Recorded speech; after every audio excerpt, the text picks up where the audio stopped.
Fantasmar, voyagez avec nous au plus profond des œuvres. Regardez ce tableau. Au premier abord, vous voyez peut-être une bouillie de corps nus enchevêtrés, un amas abstrait. Et vous aurez envie dans le musée de vite regarder autre chose face à cet ensemble sordide. Mais vous devriez regarder de plus près. Car de loin, le tableau ne peut pas vous dévoiler tous ses secrets.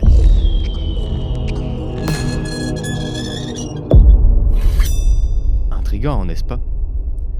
Ce tableau a été peint par Jérôme Bosch en 1500 pour un commanditaire mystérieux. D'après l'historien allemand Wilhelm Franger, il aurait potentiellement été réalisé pour une secte. Ce paysage machiavélique qui s'étend en perte de vue constitue la partie supérieure du tableau, dite l'Apocalypse. Des soldats se déplacent dans les décombres. Derrière eux se trouve un tas de cadavres. Cette partie du tableau dénonce la guerre. Des faisceaux lumineux s'échappent des bâtiments enflammés, créant un contraste intéressant pour les rendre plus visibles.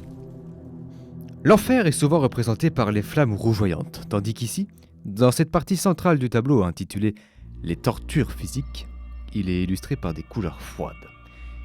Il y a même un fleuve glacé sur lequel nous pouvons apercevoir des hommes sur des barques, faisant référence aux Styx. Il s'agirait donc du fleuve allant vers les enfers. Sur d'autres barques de ce fleuve se dresse un gigantesque homme-arbre au centre du tableau, dont le buste évidé contient des personnages ripaillants. Et pour couronner cette partie, de nombreux personnages nus subissent d'atroces supplices. Dans la partie inférieure du tableau, intitulée La dénonciation de certains vices du monde, la religion n'est plus un refuge. En effet, un homme se fait crucifier sur une harpe.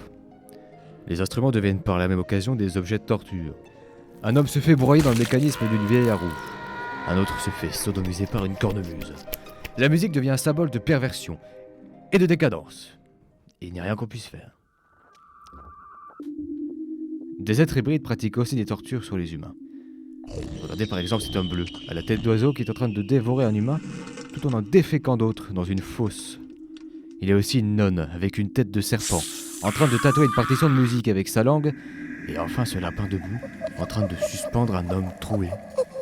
Les hybrides représentent la vision que l'auteur a des monstres de l'enfer. L'hybridité pourrait aussi montrer que l'homme peut basculer rapidement dans le monde de cette sauvagerie animale. Mais ce n'est pas tout. Ce tableau n'est qu'une partie d'un ensemble plus grand, qu'on appelle un triptyque. Vous pouvez retrouver l'analyse des deux autres parties du tableau dans nos autres vidéos. En attendant, on vous dit à la prochaine. Et faites attention, parce que là, notre serpent,